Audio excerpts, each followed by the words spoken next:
আমাদের সংস্কৃতি, আমাদের সংস্কার সর্বদা থাকবে আমাদের সাথে। ভারতের মহান গ্রন্থ আর কাব্যের সম্পূর্ণ সংকলন। সাবস্ক্রাইব করুন তিলক।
শ্রীকৃষ্ণ আর বলরামের হাতে 17 বার হেরে যাওয়ার পর জরাসন্ধ এবং ওনার বন্ধু রাজারা পুরোপুরি সাহস হারিয়ে ফেলেছিল।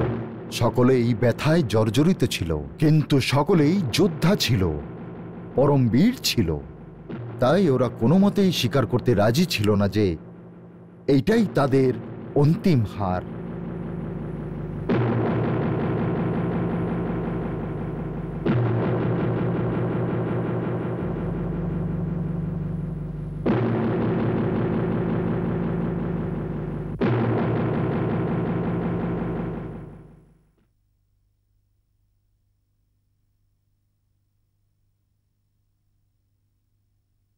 তোমাদের বলার জন্য, শুধু তোমাদের বলার জন্য, আমরা শুধু একবার নয় 17 বার মথুরার ওপর আক্রমণ করেছি।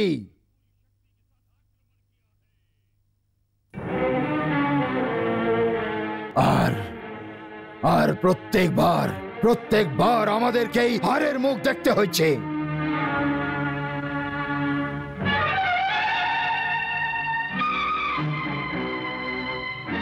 সবচেয়ে বড় দুঃখ এইটাই যে আমরা জয় লাভ করতে পারিনি, কিন্তু যুদ্ধভূমিতে বীর যোদ্ধার মতন মরতেও পারিনি।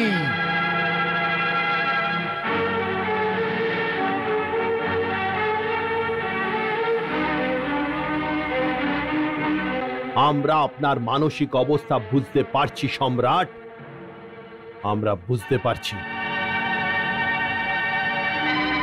যদি আপনার স্থানে অন্য কেউ হতো তাহলে অনেক আগেই ওর মনোবল ভেঙে চূর্ণ হয়ে যেত। কিন্তু জরাসন্ধ এমন পরম বীর আর সাহসী যোদ্ধা যে শুধু 17 বারই নয়, 100 বার হারার পরেও 101 বারে জেতার ক্ষমতা রাখে।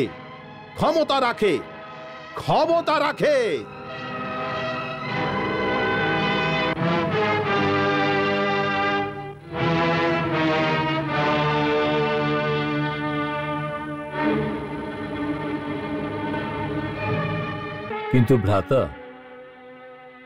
যুদ্ধ করা কি আবশ্যক?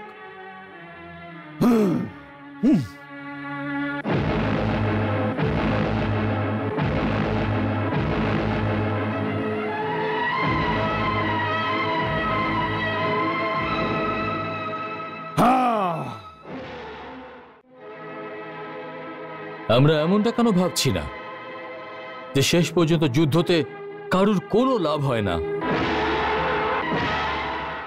যতটা ভীষণ এবং যত বড় যুদ্ধ হয় ততটাই বড় ক্ষতি দুপক্ষকে বহন করতে হয়।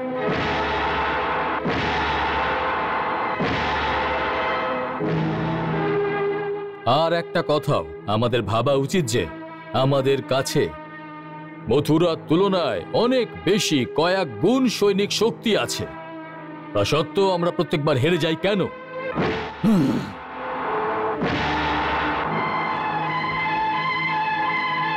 মথুরার কাছে এমন কোন শক্তি আছে যা আমাদের হারিয়ে দিচ্ছে?